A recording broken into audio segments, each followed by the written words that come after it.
Welcome to welcome to the show.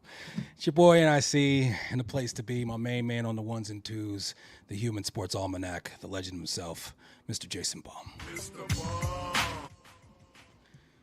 Crazy day at the Goodrich household, to say the least. I will spare you guys the details, and it's going to be rapid fire today, as my man CP, the franchise, likes to say.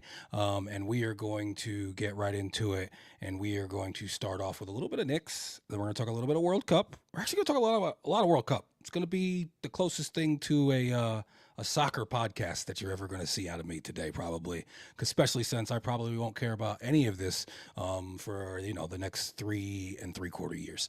But to start off with the world champion New York Knicks, that will never ever get it'll never be boring to say that. I'll never get tired of saying it. The world champion New York Knicks, they got their backup center. I reacted to this live last episode where Andre Drummond was signed by the New York Knicks, 1 year, 3.9 million. Drummond comes in.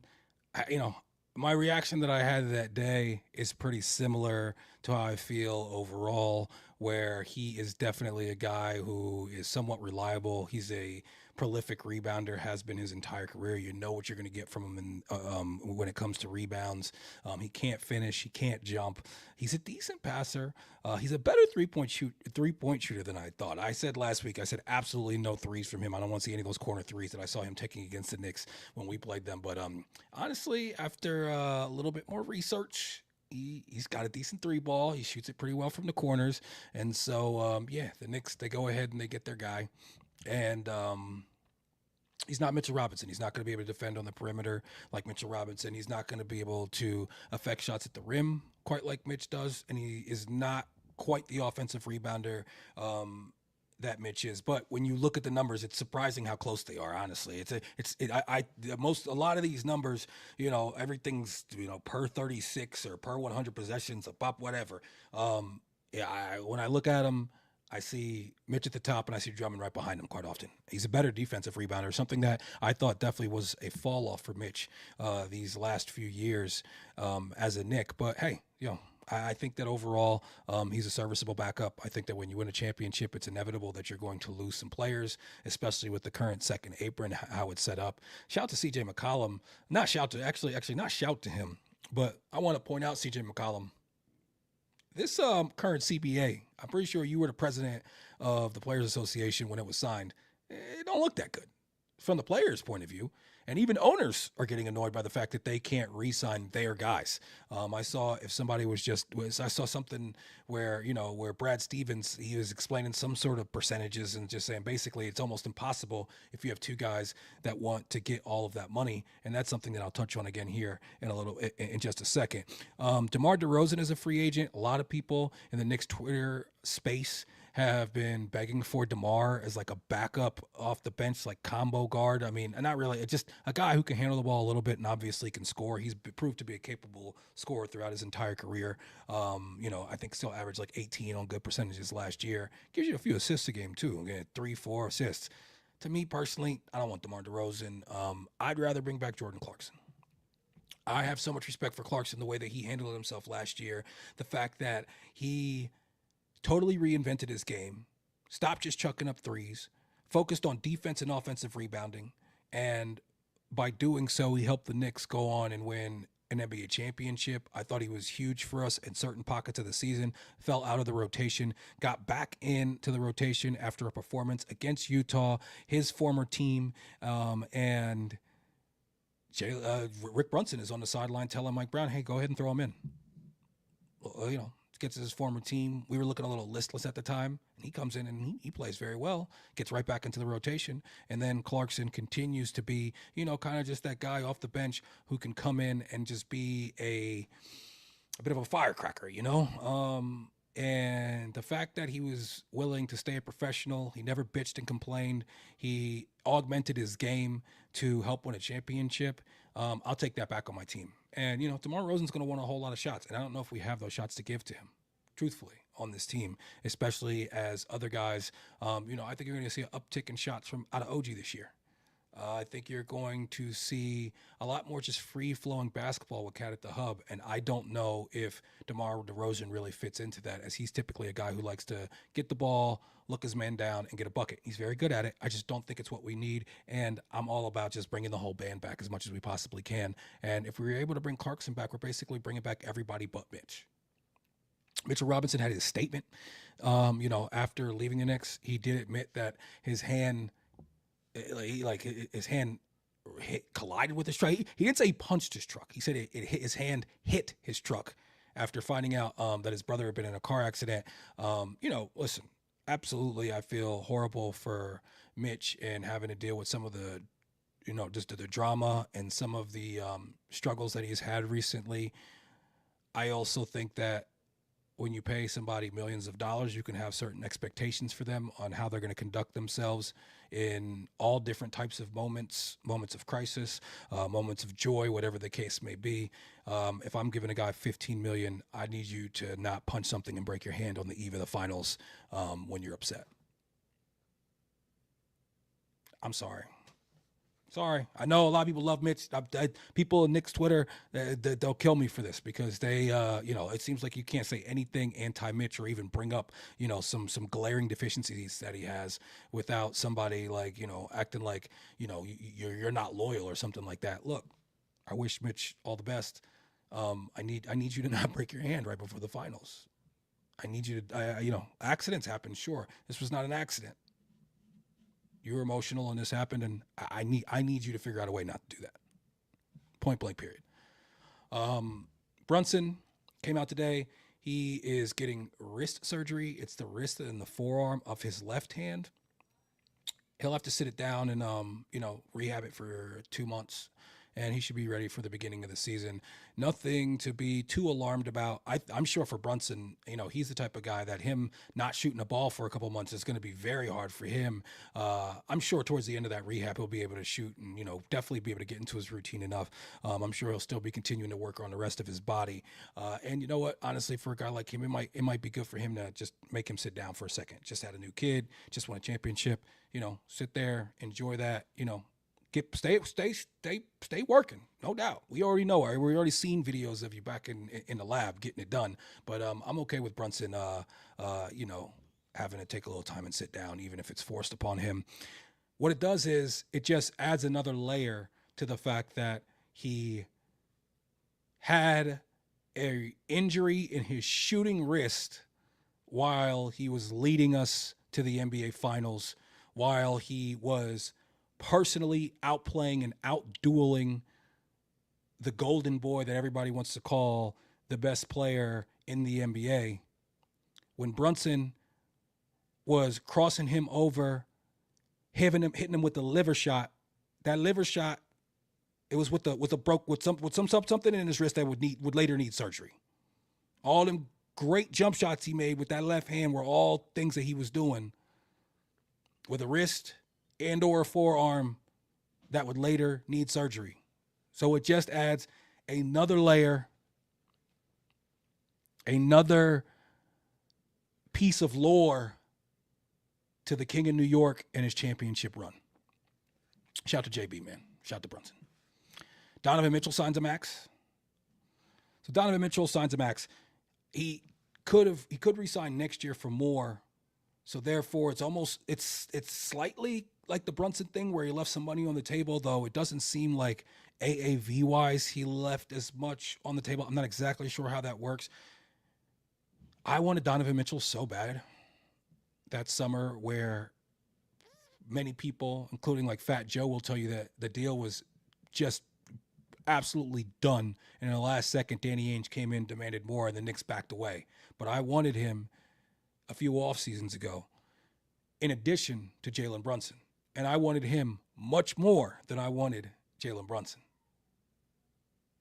This is one of those times where it couldn't be better for me to be wrong, because, you look at those two players, especially their playoff and fourth quarter performance, their grit, their leadership, and they're not even on the same planet, in my opinion. And I'm very, very happy that the Knicks have JB. Donovan, honestly, it says max, but he could have signed for more next year. I don't know exactly how that works, but if you're not taking a discount, you're going to have a tough time. If you're a star player and you want a team around you that could be a team that can win the NBA championship and really compete, it's tough at this point, especially with this new CBA and with the second apron, to be able to field a team like that if you're not willing to take some sort of discount. That's just what it is, man. That's just what it is. Whether I agree with it or not, or whether this is a narrative that's being created by maybe the owners so that they can. But that's the thing. I've seen multiple owners bitch about the second apron already, so it doesn't seem like that's what it is. It seems like the owners that are cheap and the overall. Sorry, I got Colombia and Switzerland. I got it on the screen. Time constraints. We had to do what we had to do. It was a ball that was in the air that was bending towards the goal, and I reacted. But yeah, still 0-0. You like that, right? 0-0. I said to my wife earlier. I said, my soccer terminology. It's all about. Earlier, I said something about the pitch, and she was like, the pitch, and she was like, they don't even use their hands, and I was like, nah, baby, the pitch is the field in soccer. She's like, why would they call it that? Yeah, 0-0. We are in extra time. It is 112 minutes. And then they get two 15-minute halves, right, Baum, in extra time? Correct. So there's about a little over 7 minutes plus maybe a little stoppage time remaining in that second extra time half. Just to go back to Donovan Mitchell really quick for you as well. I got the exact figures here of his salary. So once that new contract extension kicks in, that's a starting salary of $60.9 million and goes up by about 5 mil, 4.5 to or 4.9 to 5 mil every season. So by the time that deal ends, he's going to be making a cool $75.5 million in the final year of that contract. That's crazy. With a cap variance of only 10% every season per the new CBA. Speaking of CBA McCollum. I'm sorry, that's crazy. That's too much. I know, like, sometimes you look at the numbers and you got to be like, oh, and look, I just pulled up this tweet. This is a good one. Okay. So for comparison, you got Brunson, Deuce, Andre Drummond, Mo Diawara combined next year will make $46.7 million. Donovan Mitchell will make $50.1. In 27-28, those same players will make a combined $51.4 million. Donovan Mitchell will make $60.9. It's harder and harder to understand how you're going to be. Like, obviously, listen, they clearly, if they think they're getting LeBron, they believe he's coming for the minimum, right?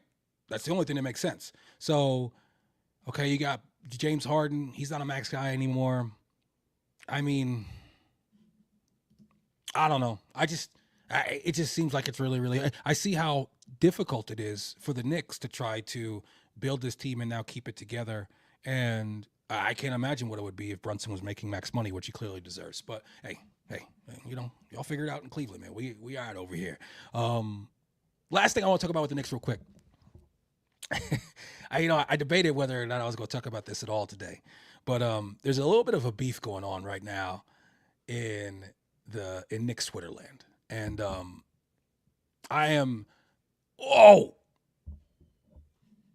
lot of chances for Columbia, and they cannot bury it. Another one. Wow. Okay, so I debated on whether or not to talk about this just because, first and foremost, like, I am in no way, shape, or form a heavyweight in Knicks Twitter. There is a lot of people with huge followings, some of them not even really content creators, just people who talk Knicks on Twitter. Of the few followers that I do have, it is mostly Knicks Twitter, and there are some people who are the absolute heavyweights of Knicks Twitter that I have at least some sort of a friendly relationship, some of them better than others.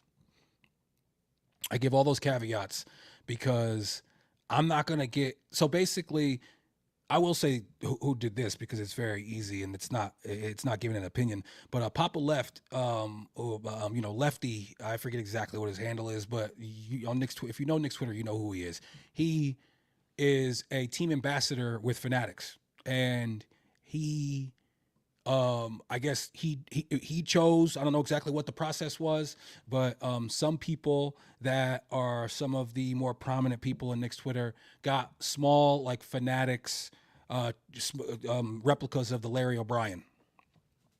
I actually had already looked into just getting one of these for myself. I want to get some sort of Larry O'Brien. I just want something a little bit bigger than what that is, but it's still like $150. It's like maybe $170. So still, fairly highly priced for something this big in plastic. So these all get sent out to these people. And yesterday, you see a lot of people unboxing them, taking pictures with them, and they're very happy about it. Now, there's been some people that have, kind of been like, hey, like I guess I missed the memo. Like I'm me and I didn't get one. Like I said before, I have no grounds to be able to say anything like that, nor do I even really want one. But I'm not saying that if somehow I would have got sent one that I wouldn't been like stoked on it. Okay, so just keeping it a buck. Now, there's been some people who have been like kind of annoyed that they didn't get one. There's been some other people who are like, yo, how are you going to get upset about them getting one and you not getting one? Like, we just won a championship. What is going on? Pa, pa, pa. And then there's been some people that I've seen, one person in particular, she knows who I'm talking about. Again, I'm not trying to bring more attention to the whole situation. So I'm not even, we're not going to do anymore, but basically just said, hey, well, shout to all the people who don't necessarily have those big followings and don't go to this particular watch party for every single game, but they are still, real Knicks fans and have been in this forever and, got they got love on this app and whatnot too. And I'm just here to say to all of y'all, yo, let's just, as Perk likes to say, let's keep a cool booty and let's relax and let's realize that, yo, we just won the chip. This is the same energy as like the people who are mad about who we didn't get in the draft or who Leon didn't sign or, just trust that it means a lot to you. It means a lot to others. Some people are going to get recognized by one person and not by another. Some people are going to get certain access, even if they haven't been in the game, don't care as much. Yo, let everybody fan how they want to fan. Enjoy the chip. And this is the last time that we need for us to be going back and forth. It seems like there's like a quarterly cycle, like once a quarter. Knicks Twitter has something happen between two people in Knicks Twitter that puts everybody at odds. And it's this big thing. I get it, yo. Especially a lot of people that are from the Northeast or just have that Knicks fan energy in general. They're going to be the type who get a little bit, fired up and and are looking to pick sides and willing to talk shit. And all that's cool. Let's have a nice, peaceful summer. We're the champs. Act like champions. We are the champs. Life is good. Let's just chill. All right? That's all I'm going to say. Okay, so let's talk a little footy. I don't know. There's sometimes where I feel like I should just commit to calling it soccer and just not and sometimes say football or whatever. It's something to ask about on a later show, or if you could look it up real quick, Bomb. Like, why do we start calling, like, at this point, when we decided to call football over here, there was already, I would think, some people playing soccer in this country. Obviously, it was already being called football and being played in other places in the world and had been for so many years. It just seems so unoriginal that we decided to go and call our sport football, especially when there's only so much kicking. Back when it first started, kicking was more prominent, though, right? Yeah, for sure. So just looking it up, they were basically just trying to distinguish it initially from rugby football. But I agree. I feel like when we call it football out here, it feels like we're just trying to sound like cultured and trying to sound on the same page instead of just like, why don't we just call it soccer? Right. It's like when you motherfuckers, we're trying to say like croissant instead of just saying like it's a croissant, bro. Like you from the States, dog. Like you didn't even do a semester in fucking Paris, bro. You did your shit in Madrid. Stop with the bullshit. But nah, man. We're gonna go soccer. I'm committing to soccer. I'm committing to soccer moving forward. So We got to talk about the U.S. first off the top. Most anticipated match in U.S. men's national team history, a lot of people say. We went into this tournament feeling like we had the best team maybe ever that we've ever had. And we got to the round of 16, which we've been to before. We haven't advanced to the knockout stage. That's something that's new with there being 32, but we have gotten to 16 before. We've never gotten past 16. And we go in and we go in against Belgium. And there's a lot of conversation about how exactly our lineup was going to look when that match started. I want to talk about the match first, and then I want to talk about the controversy. So from the very beginning, the U.S. team, they looked very hesitant, unsure of themselves, a little yippy. Got the yips a little bit. A lot of these really crisp passes that you see from one player to another, creating that triangle, bang, bang, anticipation, one tap, one hit. You saw Belgium matriculating the ball around the field in just that manner. You saw the U.S. keep possession for a few seconds, maybe a pass, maybe two, and then immediately giving it up. It looked like two teams that weren't on the same level.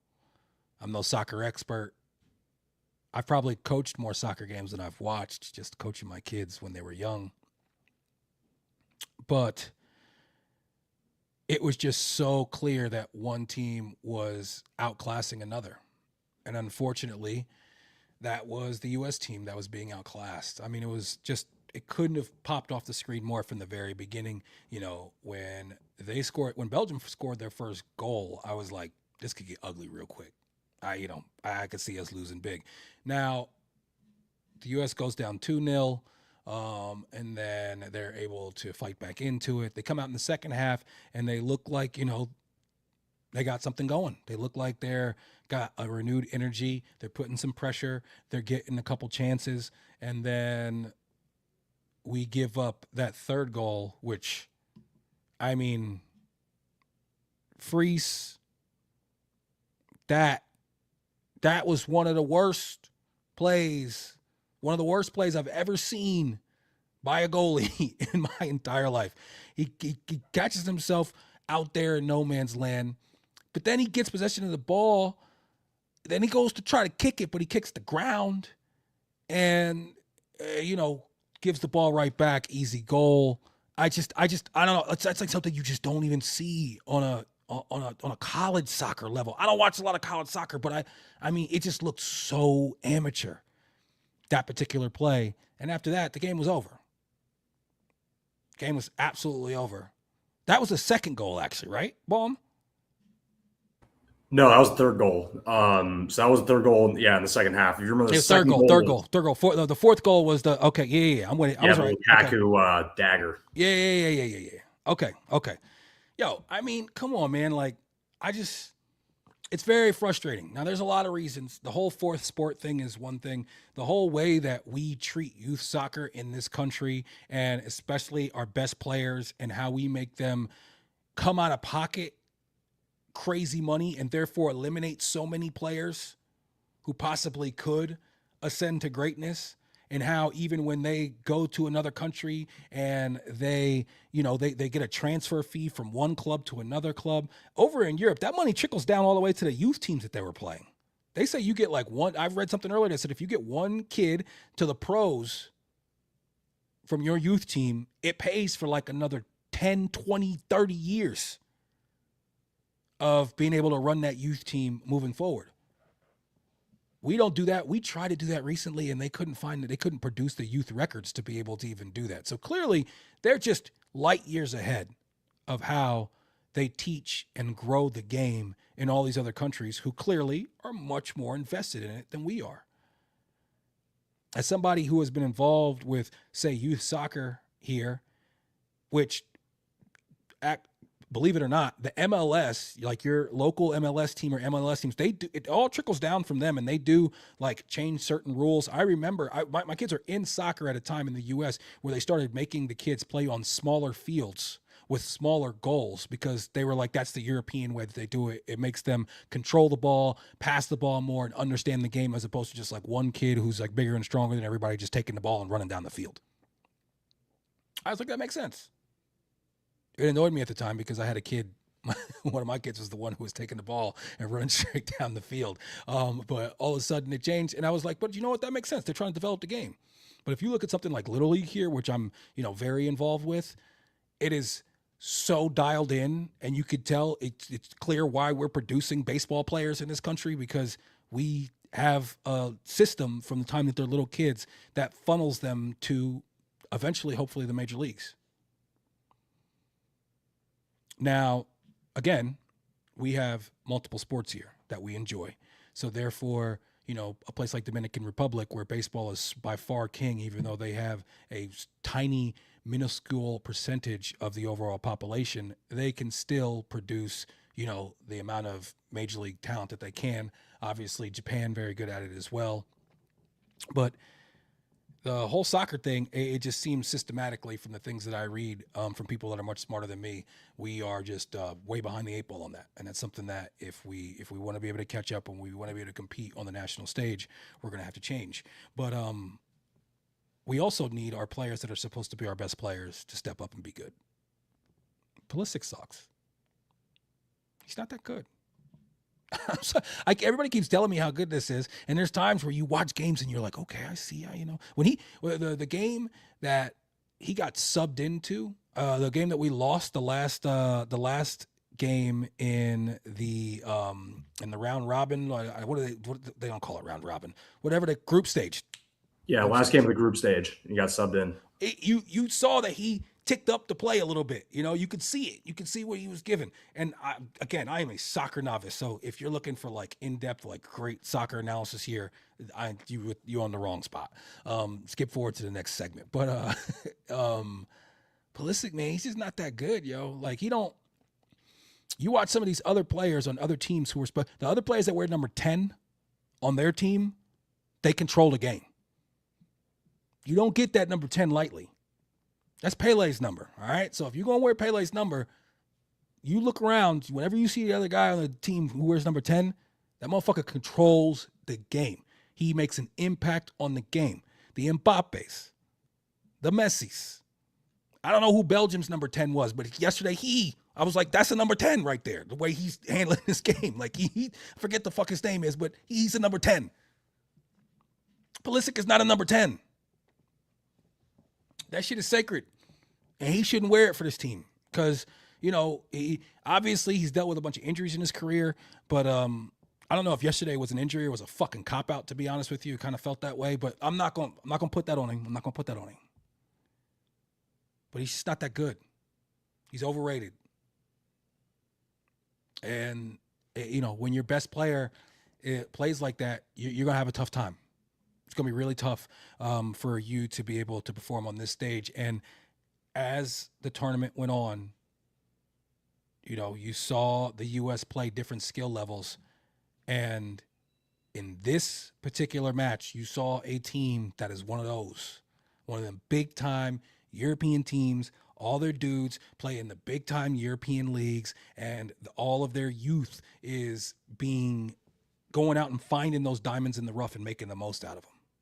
We're not doing that here, and it clearly shows. Very, very, it's very, very disappointing, man, to watch that. I was so topped up for it. I mean, and it's just, I think I saw a stat where Pulisic gave it up 14 times. 14? That's crazy. The defense was a joke. The defense would be in the right position. They had two of the commentator broke it down. He said, we got two on the ball right here. One of you has to go be aggressive. Instead, y'all both kind of just like stay back in no man's land. You're on the same line, so you allow him to make the crosser that bends right in front. And then you got that big blonde kid from Belgium where he's got one in front and one in the back. He shoves Ream to the ground and just heads it right in. I mean, again, we had good position on him too, but everybody was kind of just on their back foot. everybody got kind of caught looking, and we just weren't on it, man. And it was very, very disappointing to me. Yeah, Reem was he was in the middle of everything that went bad. Like I said, Freeze, that play that from him, where. Bomb, do you think that he was trying to like check it and then he was going to make another like little kick, or do you think he just got his cleat stuck on that play? I think he got his cleat stuck, to be honest. But as my boy Fish always says in his golden rules of sports, if you're a goalie, never play the ball or the puck. Also, number 10 on Belgium, that is Leandro Trossard. Never heard of him, admittedly. And he was nice yesterday, though. He was controlling the middle of the field. Yeah, he was. And Pulisic's first 5 pass attempts all resulted in turnovers. Oh, what the fuck, dude? You can't start the round of 16 like that, Christian. Come on, man. It's a tough one, yo. It's a tough one. So leading up to the game, US's best striker, Balogun, was suspended for the game due to a red card. I talked about last episode, thought that was bullshit. But the way it was explained to me was that we're not able to even appeal that. So that's what it was. And then on Sunday, the eve of the game, it comes out that the red card has been suspended. So they're saying, like, we'll talk about, wow. I just watched it. I just saw my guy from Switzerland airmail a PK like many feet over the top of the net. I mean, come on, bro. You didn't even get yourself a chance. But dude, this is like a legit soccer podcast right now, Bomb. I might have to rebrand. I've thought, you know what, Bomb? You know what I've thought about? I've thought about, do I want to like find a team and be like, okay, this is my team, and I'm gonna root for them. And you know what? I'm gonna tease it. I'm gonna tease it because I'm gonna finish talking about the U.S., but I'm gonna tease it. I have an idea of who I'm going to choose and why. But anyway, I have a suggestion as well. Okay, that I can definitely bring up later. Okay. Yeah, I don't know if I got much time to add to anything, and also some of the stuff I've seen in this tournament, I don't know if I could invest into this sport because I think I would literally fucking break my TV with some of the shit I've seen. PKs this year, no PK is a sure fucking thing. Wow. They're not, what is it right now? 2-2. Okay. All right. It's 2-2. 2-2. Well, we'll see. Yeah. It looks like Switzerland's about to bat in the bottom of the 4th here. There you go. See, that's a good way to explain it for me to understand it. But your boy, your boy Pulisic, he spit the bit for sure. But before he even got a chance, we get the news that Balogun is playing. It's been suspended. I don't know what that means. It means we'll deal with it later. I don't know. A few things to be said here. First and foremost, let's not act like FIBA's squeaky clean. Okay, so the fact that FIBA's involved in something shady is not in the least bit surprising to anybody who follows sports. But it seems that the White House and President Trump, which he later confirmed, they made a plea to FIBA. They went and got like a whole legal team. And basically what they argue is that the process of using VAR and looking at the play in slow motion is not correct. So therefore, the red card should never, ever have been issued. Everything that I read says that that's bullshit. You cannot argue that. But they were able to argue it, and our best striker, he's playing. And my first initial reaction to that was like, all right, fuck it, let's go. Like, you know what? I even said to my wife that day, I said, as much as with the way that I feel about our current administration, there's certain things that he does that if it was like, if he could just keep it somewhat cool and not just be so inflammatory in other ways, there would be stuff like this where it would kind of have you being on this guy's side. Because, listen, at the end of the day, I like my team. I want my team to win. So if you can go out, you can fucking flex your muscle and you can make it and give us an advantage, or give us even just the ability to form a full team in this scenario, in this big of a game, I'm with it. Man, when I started really looking at some of the backlash from this, the coach of Belgium and the all, like, not just that, like all the European countries, talking to people I know saying that they work with a bunch of European dudes and they're all pissed off. And even talking to a couple people I know who are like big time soccer fans, even though they're from the US, they root for the US, and they're just like, dude, this is kind of crazy, like that this is going down this way. The statement from UEFA, it just, it just seems like there's another time where you see that everything that this guy touches goes to shit. The only game that the Knicks lost in the finals after the first 3 games was game 4, when a certain somebody was in the building and the entire, we got Switzerland 1. Okay. Yeah, Switzerland won on the final kick. Goody, you're also talking about Game 3 is the only game the Knicks lost in that series, because you have the shirt of how Game 4 ended, if I can remember correctly.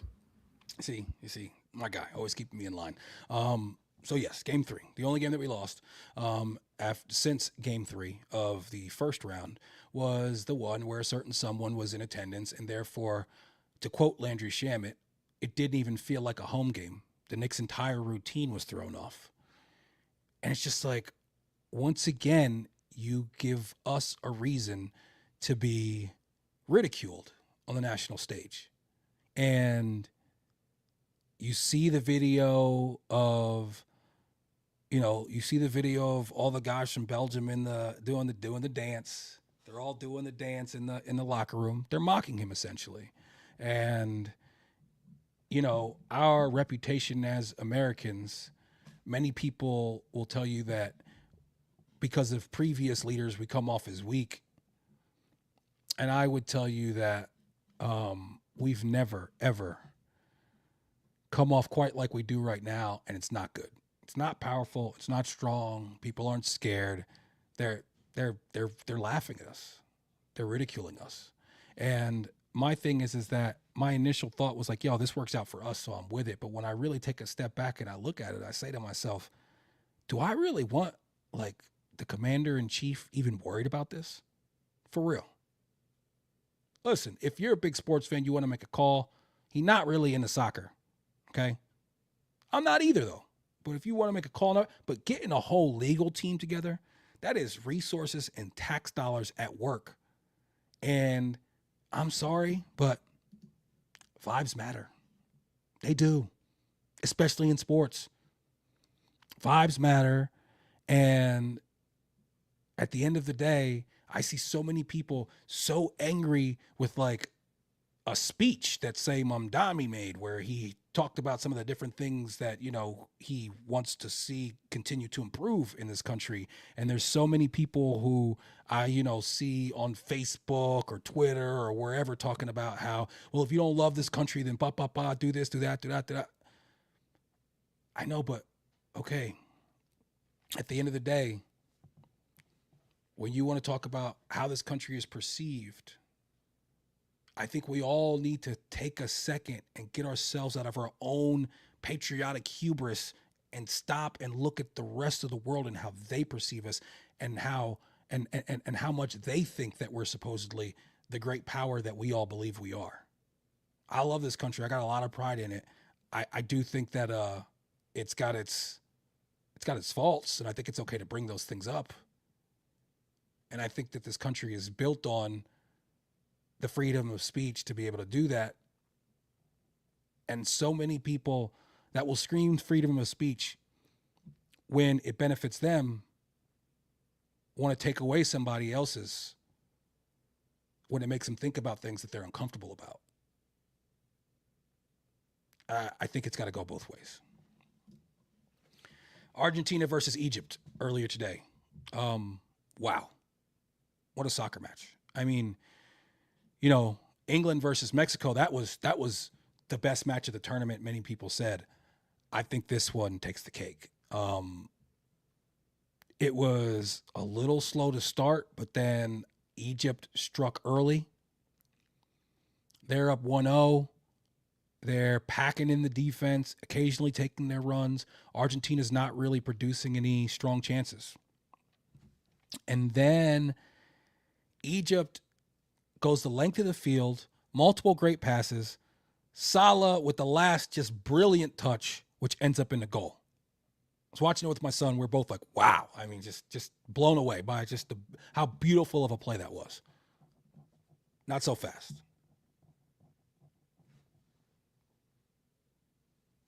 They need to go look at it on the VAR, and there's a play that happens in the opposite box with a referee right there in front of them that's not called a foul. And so that goal is now disallowed after all that beautiful shit that we just saw. That's fucking ridiculous. Yo, I mean, come on, man. Like, I get it. I get it. So at the end of the day, they say when it comes to video, you just want to get it right. Fair. And I do feel that way most of the time. But there has to be like a statute of limitations on that. We can't go back all the way down to the other opposite end of the field. And that play that the ref makes a judgment call right there, that doesn't get called. And so all that after that happens where it doesn't exist, that's crazy to me. I don't agree with that, man. It's just not the spirit of sport. I think there needs to be, first of all, I think there needs to be more officials, more referees on the field in soccer. That one guy running around and he's supposed to make every fucking call. You got the guys on the side that are making some calls, and then some other guys call offsides. I don't know who fucking calls what, but it seems like there's one guy who's making all the calls, and it's ridiculous. The variance is too much. Like, there's certain things that you see there where, and I guess obviously there's going to be levels when it comes to who fouls who and shit like that, right? And that's always going to be a judgment call. But certain things like, okay, we both think the ball went out of bounds on us. The ref says, no, it's going this way. So the guy who is annoyed the ball didn't go out of bounds on him, he kicks the ball away. So the other guy who's about to inbound it has to go run and get it and then throw it in. Like, no, that's like shit like that. There should be no variance on. In other sports, in the NBA, that's just a straight up fucking delay a game. Like, no, you can't do that. And so I get it with the fouls part, but there's little times within the game where it's like guys can just decide to be an asshole and do some dirty shit or do some just like some dumb, grimy shit. And it's just like the ref has to basically make a judgment call on not whether or not that's illegal, but how much did it affect the game, or to what levels of an asshole were you? It's too much. It's too hard. It makes it so hard to watch. Honestly, like if I was an Egypt fan, I would have such a fucking salty taste in my mouth after that. After watching that and how it played out, and the fact that just like, all right, well, sorry, but that was cool. I know that was like the most exciting moment in soccer that your country has ever had. But no, run it back. Didn't exist. It's too much, man. Baum, what did you think of that? What did you think of that goal being disallowed?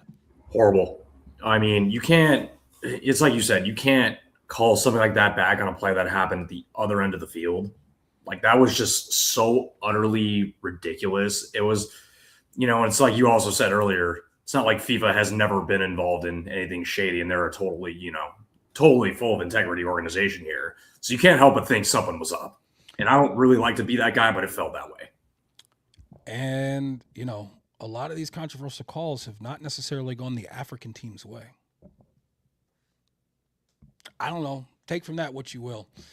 I don't know enough about it to make strong claims either way, but it's I'm just stating a fact.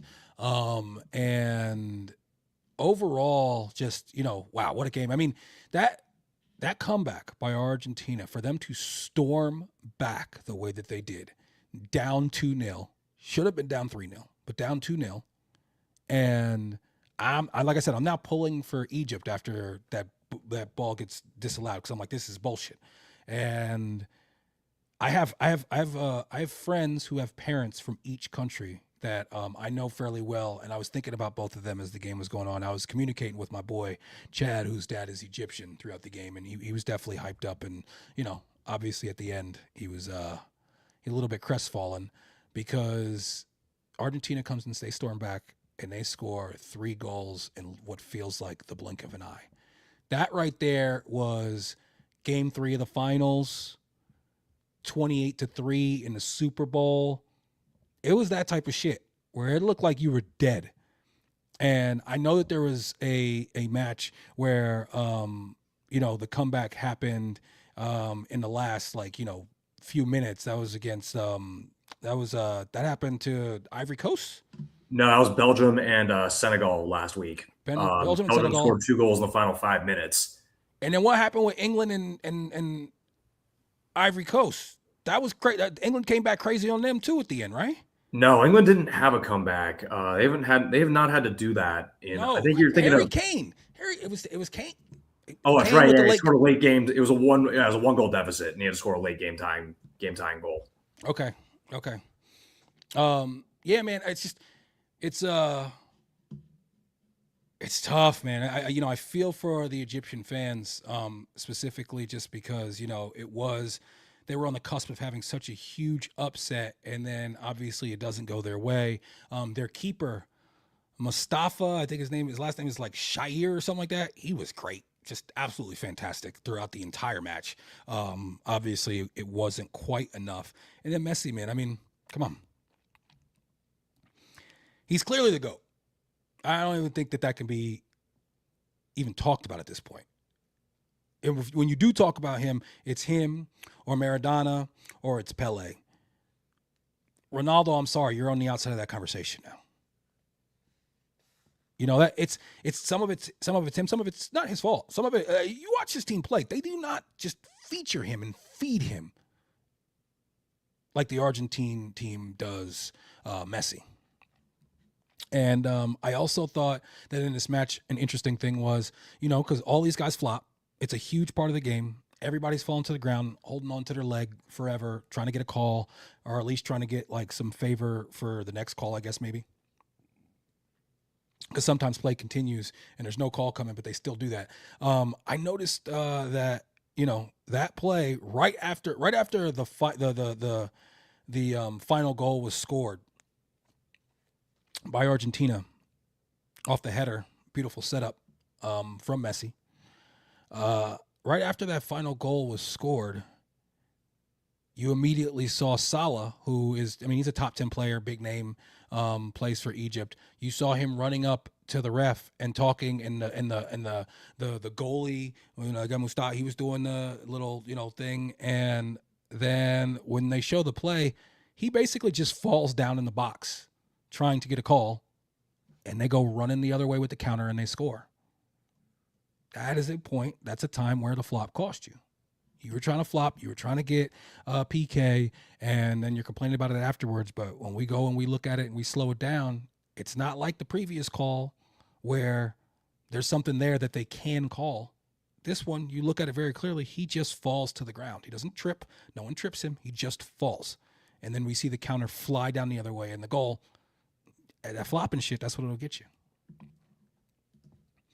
But I did notice one thing I saw today was that Brunson got a surgical procedure today on that wrist, but he was tweeting about the game and everything, so he's good.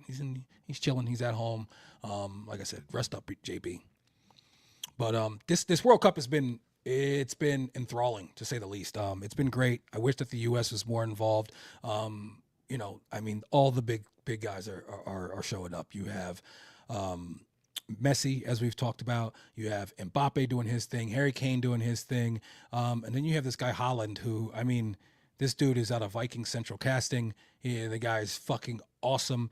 He plays for Norway. I read today that there's more people of Norwegian descent in the United States than there is in Norway, which I found that crazy. I've learned a lot about Norway here these last few days. They get like 5 weeks off. They have great healthcare and all that shit. All those, all those little countries right in that area, those Slavic countries, no, that's not Slavic. I should say Scandinavian countries. Yeah, Scandinavian countries is the correct term. I got you. I got there. But all those Scandinavian countries, they seem to just be enjoying life, doing things right. And this guy Haaland, dude, I fucking love watching him play. He just kind of creeps around. He's in the spot, and then now, I don't have a ton of soccer in my algorithm, but it's creeping in. And I saw in these last couple of days them talking about. I've seen a couple videos of like just what a nice guy this guy is. Like it seems like Holland is the nicest guy ever. Like when it comes to dealing with the fans, Messi too, very good at dealing with the fans and shit like that. But Holland, he seems like he's great when it comes to the fans. Seems like he's a great dude when it comes to like he's like helping the equipment manager and shit. Everybody's just throwing their shit. He's like picking it up and giving it to him nicely. He's dating like a girl he played youth soccer with. Come on, man, I love this guy. He's fucking great. Brunson shouted him out. Game recognized game. I love that too. He was at that match a couple days ago, and they're going to be playing up against England. I'm definitely rooting for this guy Holland just because he's cool. He's visually somebody that is fun to watch on the pitch. The way that he moves around and the way that he seizes the moment. And then, that header was awesome. And then he parks the one in the corner. Just come on, man. This guy's the coolest fucking guy in the world. He looks like he's straight out of like casting for a villain in an 80s movie. And I'm looking forward to seeing just, how this all ends up playing out. And especially, which one of these great players continues to rise to the top. And like I was saying to you before, Baum, I went and looked up the overall roster. They got the requisite couple West Africans that I need to be on the team for me to get behind them. And they got my guy Holland. I think here moving forward, I'm a Manchester City fan. It was a pretty epic tease there. I like that. But yeah, I've watched the you got to watch the Netflix docuseries on them from a couple of years ago with him too, because it was great. He's in it. Yeah, they do it on the entire Man City team. It's pretty sick. Okay. Well, first of all, I'm going to watch that. I didn't even know this existed. I'm going to watch that, and I can already tell you that I'm going to become a huge fan of the team. I'm going to watch it with my son because that's how one little documentary. Like I always in the off season when the Jets do one Jets drive, which is basically it's it's Hard Knocks level production, but it's just on the Jets. They do it on the off season and during the training camp, and then they do it during the season too. And then the Knicks have this thing called Hustle Don't Stop, and they do some stuff personally about the guys, and both of them, they learn about their families and shit, and people trying to make the team and And I always make sure my wife watches those things. Because there's no easier way to get her invested in the team than when she sees, this dude's wife talking about dealing with the kids when he's not around and just like learning about, their stories. And then last year they did this thing where they would take Jets players and they go like their whole story. The one on Will McDonald had me in had me in tears damn near towards the end. That's the type of shit. You ever want to get your wife into the sport? You ever watch those? We're gonna start watching this Manchester City show. This little thing. There's this documentary in their season from a couple years ago, and we're all in. Holland is my guy. Documentary when they won the docuseries when they won the treble too. So they won Premier League, Champions League, and the Club World Cup as well. So that's pretty sick. But wanted to go back to Holland real quick as well. That second goal. Like that celebration where it was basically just like he was just looking at the camera like, was that one of the most like I'm him celebrations ever? Yes, man. That shit is fire, yo. I fucking love this guy. Oh man. Yeah, he's great, man. He's great. I tell you, yeah, I'm all in. That's who I want to win it all, and that's the guy who is going to be my favorite soccer player moving forward because Pulisic is clearly not worth rooting for. It's very unfortunate. Bomb. That's all I got. Oh, the Mets. Real quick. I want a real quick note on the Mets.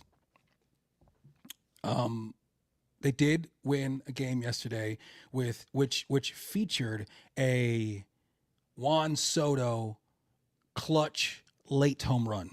Something that has been very hard to come by thus far for the New York Mets. And I just want to say that I really appreciate the fact that even in this down season that he's continuing to not just be a professional, but be an all-star and play really well.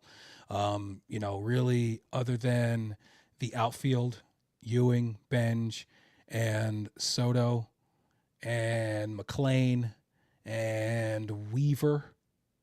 I think everybody is on the block. Weaver, shit, he might even be on the block, even though he's having a good season just because he's pitching so well. He might be able to bring back something of consequence. It's gonna be a tough rest of the season to get through. Listen, if they go out and they do some silly shit like win 11 games in a row, all of a sudden I'll be talking about, you got to believe. But I appreciate Soto for continuing to get it done. and David Stearns. I'm more and more, I get more and more disgusted with the idea that he even thought that like letting Pete Alonso go for nothing made sense. I mean, talk about not reading the room. Read the fucking room. He's the best power hitter in the history of the franchise. He never misses a game. He's got the second longest active game streak in the entire MLB. And it's not like